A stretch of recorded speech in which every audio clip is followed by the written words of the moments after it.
Isang magandang biyahe na naman patungo sa munisipalidad ng Tuburan, Cebu, kung saan ay makikita natin ang lugar na tinatawag na The Marmol Cliff and Atabay Peak nito. Dumaan tayo sa iilang probinsya sa northwestern part of Cebu. Na-enjoy ang bawat kurbada, simoy ng hangin, lahat ng magaganda na nakikita sa ating mga mata. Ngunit sa hindi inaasahang pangyayari ay napasubok tayo. Kinakaya kahit malayo upang marating ang sinasabing lugar na puno ng pansin na may pagka-adventure ang dating.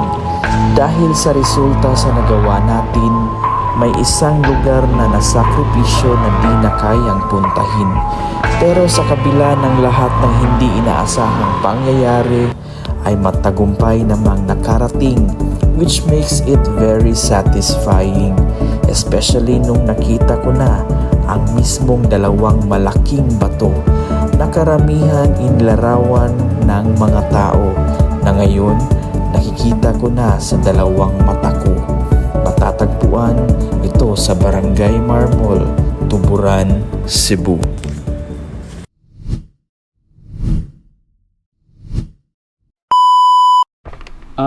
Hello, hi.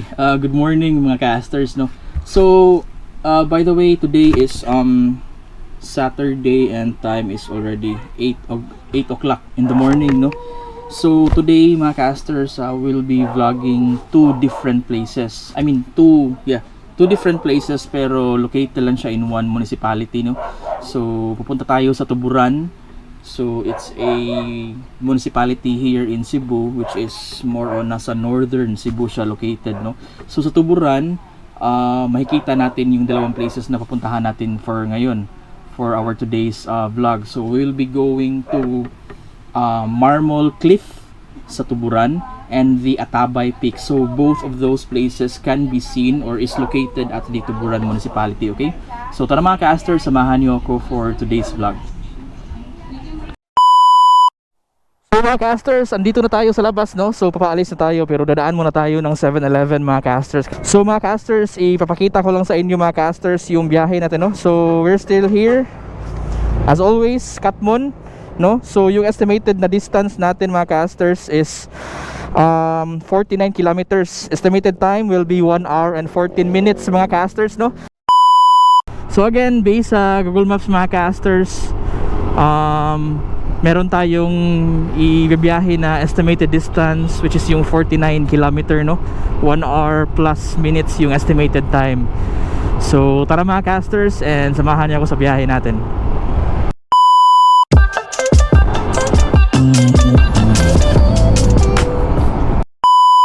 So itong Tabuelan mga casters, I think hindi pa to siya city, no, kasi may mga provinces or mga municipalities sa Cebu na considered na siya city, like yung Danao, Bogo. So mga casters, nasa Tuburan, Municipality of Tuburan na pala tayo, no? Ang dali lang. So base dito sa Google Maps mga casters, we still have 15 kilometers left or 29 minutes na estimated time para makaabot sa destination natin, no? So tara mga casters. Si Mate Berengel. Sige. Alis ako, ma'am. Alis ako. Bye-bye.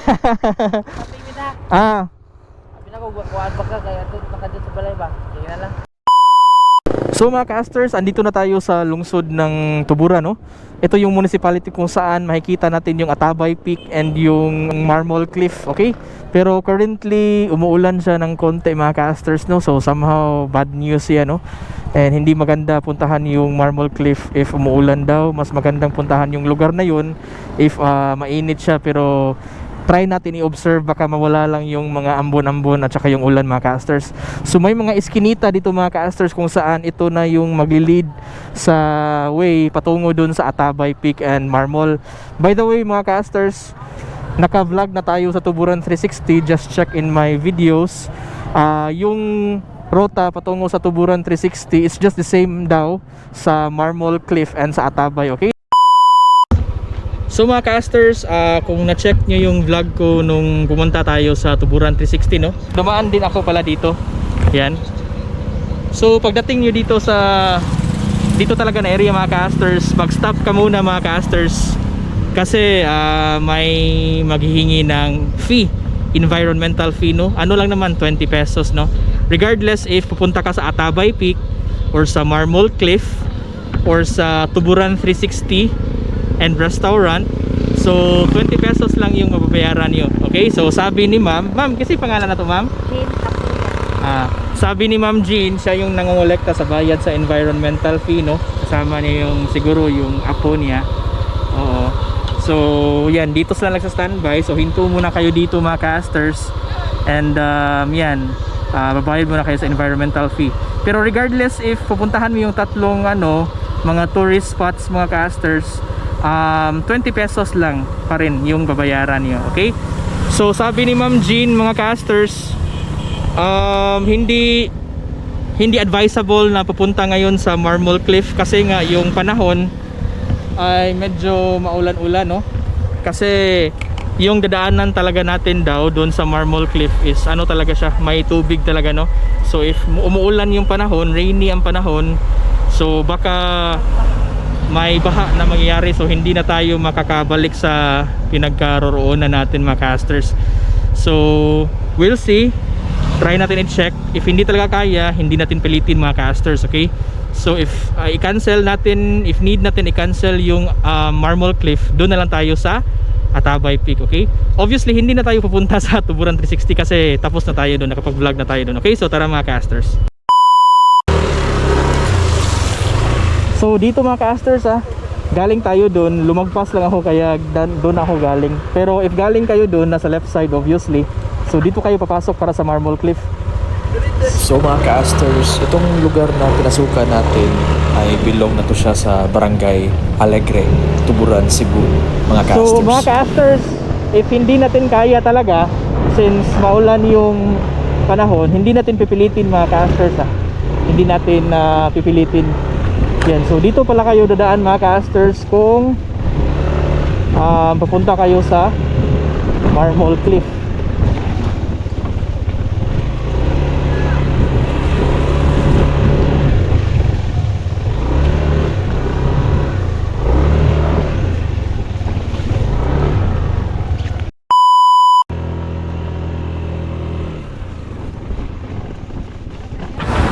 So dito na ang simula sa pagdaan natin sa rough roads na may kasamang mga daloy ng tubig.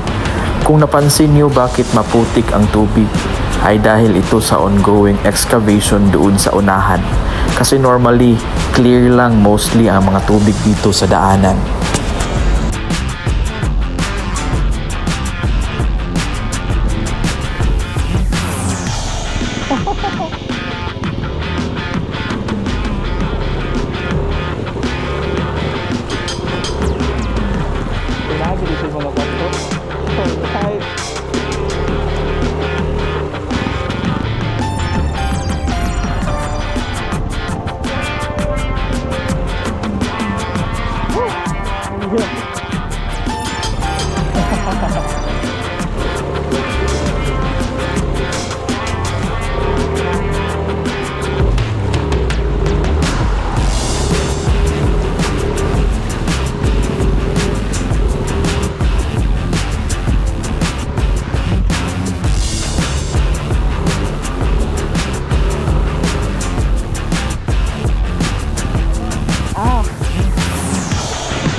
So mga casters, andito na kami sa Marmol Cliff, no, pero hindi pa kami nakaabot talaga doon sa pinaka nice na area, no. Napahinto lang kami dito, somewhere dito mga casters. Napahinto. Marami kaming nadaanan ng mga ano, yung mga nadaanan ng mga casters ganito. So far nakaya pa naman ni Climax mga casters, no.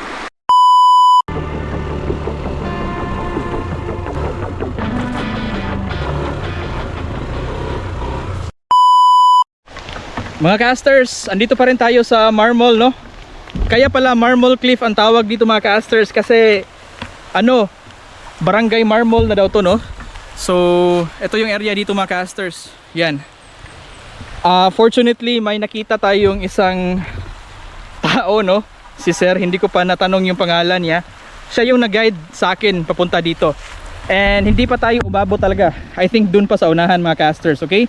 Pero galing dito sa kinatatayuan natin ngayon, galing dito mga casters, from kung saan tayo pumasok kanina, I think mga almost 3 kilometer na. Imagine, tumatakbo tayo na ganito yung road condition mga casters for 3 kilometers, or I think malapit na mag 3 kilometers, nasa mga 2 kilometers plus siguro. So far nakaya pa naman sa motor natin, no? Nakaya pa ni Climax. So sana nga lang na makaya ni Climax up until makaabot tayo dun sa pinakadulo talaga. And especially sa pagbalik pa natin, no? So another 3 kilometers na naman para sa pagbalik natin mga casters. Hello mga casters. So andito pa rin kami sa ano, no? Sa Barangay Marmol na, no? Pero hindi pa kami nakaabot talaga dun sa unahan. Pupunta pa kami dun. Pero nag-stop over muna kami dito kasi nagpahinga, tapos kasi pangalan mo, sir? Jomar Kalaunan. Oh, shout out ni Sir Jomar Kalaunan. Siya yung nag-guide sa akin, no. Hindi to maging posible mga casters kung hindi pa dumating si Sir Jomar nung doon pa tayo sa nung before pa tayo pumasok dito, no. Oo, kasi kung ako lang siguro, kung wala akong kasama, kung wala pa si Sir Jomar noon, hindi ako talaga makaabot dito, no. And as you can see, medyo masama yung panahon. Hindi siya mainit, maulan siya. And rain or shine na lang tayo mga casters, rain or shine. Hello mga casters. So may nahanap tayong bahay, no, sa gilid, no. So ito yung area dito mga casters. Nag-change kasi tayo ng battery. Nag-change tayo ng battery. Tapos dun tayo kanina. Diyan tayo dumaan para makaakyat dito, no. So dun tayo kanina. Kaso umulan siya, kaya need ko na may mapuntahan na area para makapag-change battery tayo na hindi mababasa sa ulan mga casters. So dito muna kami, pa standby, and ayun, nag-snack din si Sir, no. At saka may tindahan din dito, no. So, may nakausap akong youngster na lalaki si Harry. Larry. Si Larry. Tapos yung nanay niya yung may-ari dito. May-ari dito si nanay. May ganay tindahan dire. Ma'am, mayang hapon. Yung naiwan ni dire pa, no, man sa hapit dire. Luto kanto nasa may nanana, ma'am. Wala ra, wala luto. So salamat ma'am, na standby mi dire, ma'am ba. Okay, nag-ilis ko battery sa akong drone, sa akong GoPro. So yan. Kasi pangalan na to, ma'am? Alona. So thank you ni Ma'am Alona kasi pina-standby niya tayo dito mga casters, no? Para makapag-change battery tayo. Ay yung guide natin, no? Oh, pakain-kain lang, oh. So salamat din ni Sir sa guide natin. So dito mga casters, ito yung Barangay Marmol, no? Oh, Barangay Marmol. So kaya tinatawag itong Marmol Cliff. Sa unahan, ipakita ko sa inyo mamaya sa unahan mga casters kung anong itsura doon. Okay, malapit naman tayo.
So, hello mga casters. Ang ganda dito mga casters, no? Check nyo nga yung area mga casters, oh. Galing tayo doon, no? Yan. So, isang malaking bato. Yan, no? Ang laki. Parang nagigitnaan tayo ng dalawang malaking bato. Yun. At saka yan mga casters, no? Ito sa unahan, pwede pa tayong pumasok doon sa unahan mga casters. Yan. Okay, so pinark na natin yung motor dito. So, mga 3 kilometers dito mga casters kung papunta kayo dito, no? Yan. Pero hindi na kaya sa motor natin pag ano yung motor natin dito mga casters. Tingnan mo yung tubig. So tingnan mo, napaka clear ng water mga casters. Yan, napaka clear talaga ng water, no? So makita niyo yung mga bato, merong mga dumidikit na mga ugat sa mga kahoy na yan mga casters, no? Yan, ang ganda. Tapos buti na lang umaraw mga casters, no? Napaka worth it talaga dito, no? Yan. So, dito tayo mga casters. Tuburan's Marmol Cliff. Sabi ni Ate Aloha, Aloha. Sabi niya mga casters na ano tawag dito? Kaya tilawag tong Marmol, barangay belong kasi to sa barangay Marmol kasi dahil sa dalawang bato na ito. Dalawang bato na napakalaki. Sabi daw nila living rock daw to, living na bato, so meaning ano siya, buhay siya na bato daw, sabi ni Ma'am Alona. Yun yung sinasabi nila sa nung galing kami sa tindahan kanina, no? Yan, so lumalaki daw tong bato na ito, lumalaki daw. So dati hindi pa daw to gaano kalaki yung batong to. Pero habang tumatagal mga casters, yung mga bato dito ay, yung dalawang bato na ito mismo, yan at saka yan, ay lumalaki daw. Kaya they believe mga casters na it's a living big rock, no? Yung dalawang to, yan. Okay? At saka dun. So tingnan mo naman, napakalinis ng tubig, napaka-clear, no? Napaka-clear ng tubig talaga. So, ito yung kadalasan pinupuntahan ng mga tao when they say Marmol Cliff, no? Ito yung Marmol Cliff. Yung dalawang batong ito ay tinatawag na marmol. Siguro it's made up of marble or it consists some parts na marmol siya. I just don't know bakit tinawag to siyang marmol, no? Itong dalawang bato na ito. So try natin puntahan doon na area, okay? Pero siguro baka lang namin yung motor dyan, i-park na lang namin yung motor. So yan yung area dito mga casters, okay? Yan. So mga casters, andito pa rin tayo, no? Yan. So, andito pa rin tayo na area dito. Tapos yung si Sir Guide natin andun lang, no? Yung motor natin, andun yung motor. So ito yung sinasabi ko sa inyo mga casters na napakamalaking bato. Yan, no? So nasa gitna tayo ng bato. Lalo na siguro if papunta tayo dun, no? So ang laki talaga ng mga bato. Sir, wala ba yung mga matagak na bato dire? Wala. Oh, yan mga casters. Ang laki ng bato. So try natin puntahan doon. Gusto ko sana dalhin yung motor doon, kaso I think check natin kung malalim pa, pero sa dito na area mga casters, napaka malalim, no? Ang suggestion ni Sir is doon tayo dadaan para doon tayo dadaan patungo doon, no? So I think may mga wheel mark sa mga motor din dito, no? So dito sila dadaan talaga para makaabot sila dun. And Sir, aris ako dire. Maingon lang ko. So try natin pasukin dito mga casters. By the way mga casters, kung magpalipad kayo ng drone dito, mga casters, walang signal. Totoo nga ang sinabi nila yung kasama sa isang vlogger na si Biyahe Moments, yun, no? So walang signal dito. Kung andun ka na area na yan, meron pang signal mga 24, 25, pero if mga less than 23, wala nang signal, no? So lalo na if yung drone ay papalapit sa dito na area. Okay, so mas na kasi dito, yan. Ang laki ng bato mga casters. So nasa gitna na talaga tayo, literal nasa gitna na tayo ng malaking bato. Yan, no? So napakamalaki talaga. Sana walang mahulog dito. Kasi if meron, good luck na lang talaga. Yan, no? Delikado baka may mahulog dyan sa taas, no? So Ang hirap, malalim dito, malalim. Hindi kaya ng motor dito mga casters. Hindi kaya. So kahit dito pa, hindi kaya. Ano kasi, medyo maulan-ulan kasi yung ano tawag dito, yung panahon, kaya medyo mataas yung level sa tubig, no? Mataas yung level sa tubig. So dito na part, dito na area, usually nagsa-standby yung mga tao. Kaya puntahan natin dyan sa unahan kung ano yung meron dyan, no? So yan mga casters, nasa gitna pa tayo ng dalawang malaking bato na tinatawag nila na marmol.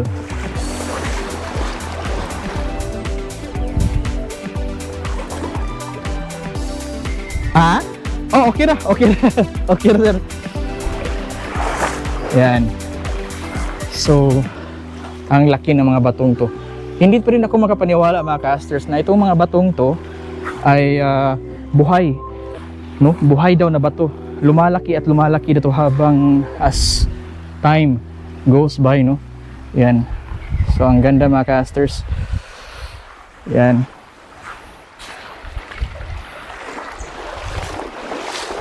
So I think ito na yung pinaka-highlight sa Marmol Cliff, no? I think ito na yun siya. Dahil sa dalawang bato na to. Yan mga casters. So andito na tayo mga casters, no? Doon yung motor natin at saka yung si Sir Tour Guide natin, no? Yan. So andito na tayo. So I think this is it, no? Ito yung pinaka-highlight sa lugar na to. Na magitnaan ka sa dalawang malaking bato na to na tinatawag nila na Marmol. Kaya yung lugar na ito mga casters, kaya yung lugar na ito ay tinatawag na Barangay Marmol, no? Okay? So, try ko magpalipad ng drone sa dito na area mga casters. Kasi nakapalipad na ako doon and gusto ko lang na makapalipad din ako dito sa dito na area.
Casters, merong nag-pass by dito na residente dito, no, si anong pangalan, kasi pangalan ni mo, sir? Manuel Librea. Na si Sir Manuel Debria. So galing siya doon, no? So I think papunta si Sir Manuel doon. Dito yung daanan nila pa uwi sa bahay nila. Sabi ni Sir Manuel sa mga batong ito, di ba marmol ang tawag ni Sir, no? Itong dalawang marmol na to na malaking bato, minsan may mga unggoy daw pero wala namang mga mahuhulog na mga bato. Yun kasi yung concern ko mga ka-asters, pag dadaan ka dyan, mahulugan ka ng mga bato, no? Pero may mga unggoy daw dyan, pero hindi naman sila ng ng mga tao, hindi lang din yung parang bigyan ng discomfort yung unggoy, no? So yung na-amaze lang ako kay sir kasi sabi niya nagawa na ni sir na akyatin daw dito, no? Tapos dyan sa hahawak sa mga ugat-ugat sa para makaabot doon sa taas. Akala ko kasi na meron siyang daanan na parang mag-trekking or hiking ka doon, lilibot ka. Pero sabi ni sir kasi dito siya dadaan eh. Grabe, parang Spider-Man, no? Ang haba. Pablagyan katong military. Oh, niyan sa military. Grabe man yung kaka. Ay, ang abog nga akong itirahan dito. Natagag dihaan na dapita. Ikuha na ko. Dili ko magi. Oh. Kanang kabat-kabat na ko ana, pakabot na ko nang batuha kanang gamot. Sa kuan. Ligon sa gabuta dili mabugto. Di kita kaputolan na. Bisan na ani gani sir. Grabe ha, no? Di mo gina makakuan. Ah, Eh, hindi nila kung magi lagi. Kan ini. Kan mo tasaka naman ko ta. grabe ha. Okay ra man na pero kung naalay mo rag in kaso ba mahuog man gani ba na ay backup. Ang iyang kuan kay hipos-hipos man, ang iyang kanang replay ba. Hipos-hipos nang kuan na makakuan diri atong abaga kanang magkanta. Ako gisalig ay gidagan ako dito ang iyang replay. Grabe, no? So nara kay giunsa ni mo na des babaw, sir, nara kay gikuan na abog? Kuha kabog Aw, kabog. kabog ba kanang kuan. Langgam Ah, naigo. kaya pala umakyat si sir. Galing dito mga ka-asters, grabe ang lakas, parang Spider-Man. Pumunta siya doon, dito siya dumaan si sir para magkuha ng kabog, isang klase ng langgam daw, no? So grabe. Grabe ni sir, no? Hindi ko inakala mga ka-asters na may tao na makaakyat pala doon. Patungo doon, no? Si sir, siya lang yung nakaakyat. So, merong na-amaze daw na isang army, no? Sa time na yun nung umakyat siya. So, ito mga ka-asters, ipakita ko lang sa inyo. Kaya hindi kaya ng motor natin kasi ang lalim na, oh. Yan. Malalim pa, malambot pa yung lupa. So, lalong mahihirapan yung motor natin mga ka-asters. Lalong mahihirapan pag dito dadaan. Not unless kung lower yung level sa water, kahit ganito yung kaya naman. Pero if ganito kalalim, ang hirap mga ka-asters, ang hirap. So mga ka-asters, andito na tayo ulit sa area na to, no? Yun yung motor natin, yung si Sir Tour Guide natin, nagpapahinga. And di ba nasabi ko kanina, nung andun ako, na babalikan natin yung drone kasi doon tayo magpalipad kasi hindi natin maidaan yung drone dyan kasi ang laki ng dalawang bato. Walang signal, walang satellite. Kaso, may ambon na paparating and patungo yan dito. So, i-cancel ko na lang yung plano ko na magpalipad ng drone doon sa unahan. Okay? So, nakapalipad naman ako kanina pero saglit lang ako nakapalipad mga ka-asters. So, I think dito ko na lang i-end yung pagstay ko dito kasi I think na-cover ko naman. No? So, yan siya mga ka-asters, no? So mga ka-asters, paalis na tayo dito, no? And tatahakin na naman natin yung rough roads. But this time, medyo nahihirapan tayo dito mga ka-asters kasi umulan sa time na to nung pabalik na kami. So travel na naman tayo ng 3 kilometers hanggang aabot tayo dun sa kung saan tayo pumasok kanina.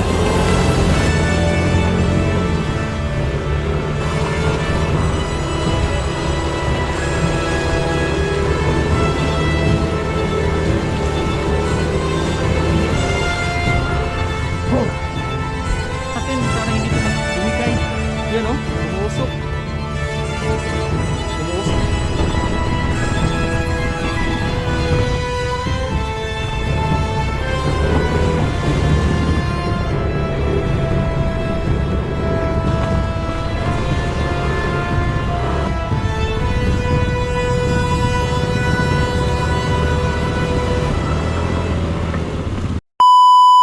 So mga casters, andito na tayo ulit, no, sa Barangay Alegria. Ito yung part mga casters na kung bago kayo papunta talaga para mag-start sa rough road, dito yung area. So pa-down yan.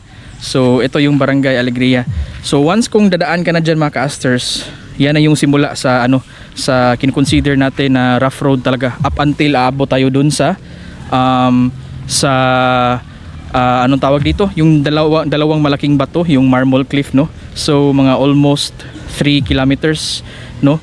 So dito Barangay Alegria pa to, pero habang tatakbuhin mo papunta doon sa Marmol Cliff, aabot ka na sa Barangay Marmol, at sa dulo niyan ay hindi pala dulo, hindi pala yun ano, dead end, may ano pala doon lang tayo magsa-stop sa dalawang malaking bato kasi yun yung pinaka-highlight, no. So andito na tayo ulit, and salamat talaga kay Sir, no, sa tour guide natin.